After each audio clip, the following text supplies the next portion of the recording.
জনতা যে অভ্যুত্থান করেছে, এই অভ্যুত্থান কোন একটি রাজনৈতিক দলের ক্ষমতার মসনদ পরিবর্তন করার অভ্যুত্থান ছিল না।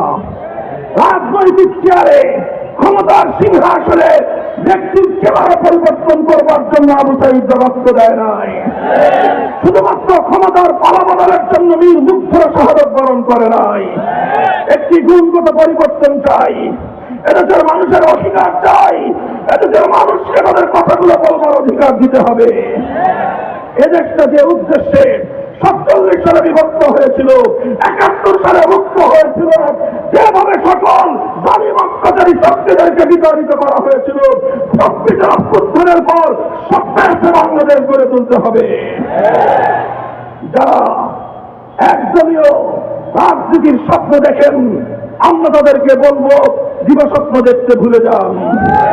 বাংলাদেশের মানুষ এখন সচেতন, যে কোনো আধিপত্যবাদকে তারা রুখে দাঁড়াবে। বাংলাদেশের মানুষ আজ বৈষম্যহীন বাংলাদেশ দেখতে চায়। বাংলাদেশের মানুষ অর্থনৈতিক মুক্তি চায়।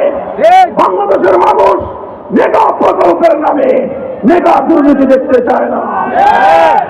স্লোগানের মধ্য দিয়ে তরুণ ছাত্র জনতা দেখিয়ে দিয়েছে কিভাবে স্বৈরাচারের এই সকল অপকৌশলকে ব্যর্থ করে দিতে হয়। সংগ্রামী সাথী ও বন্ধুগণ,